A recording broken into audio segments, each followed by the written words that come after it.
السلام عليكم ورحمة الله وبركاته، وأهلا وسهلا بكل متابعي قناة منوعات ومقتطفات أشرف وبورصة الطيور في مصر الأحد 7 سبتمبر.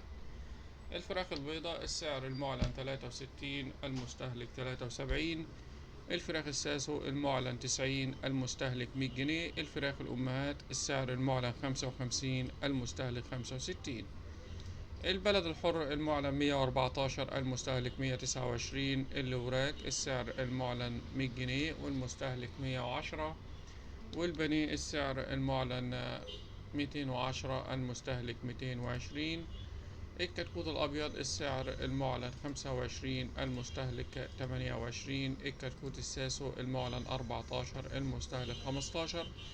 الكتكوت البلدي المعلن 4 وربع والمستهلك 5 وربع. أسعار الكتاكيت دايما بيختلف سعرها على اختلاف الشركة واختلاف النوع.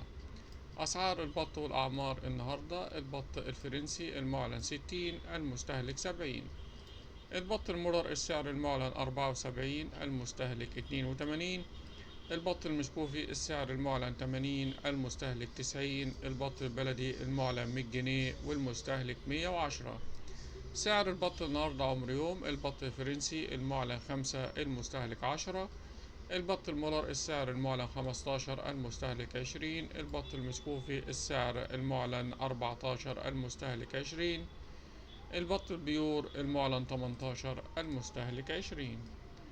أسعار الطيور المتنوعة النهاردة: الرومي الأبيض المعلن 90، المستهلك 100 جنيه. الرومي الأصفر السعر المعلن 110، المستهلك 120. الأرانب السعر المعلن 120، المستهلك 130.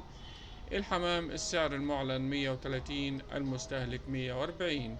السمان السعر المعلن 130، المستهلك 140. الكتكوت الرومي الأبيض عمر يوم المعلن 120، المستهلك 125.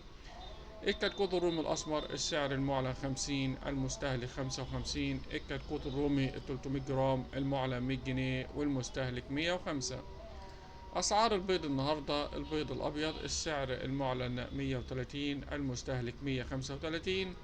البيض الأحمر السعر المعلن 145، المستهلك 150. البيض البلدي السعر المعلن 90، المستهلك 100 جنيه. أسعار البيض دايما بيختلف سعرها على اختلاف المنطقة المتواجد فيها. في النهاية شكرا جزيلا والسلام عليكم ورحمة الله وبركاته.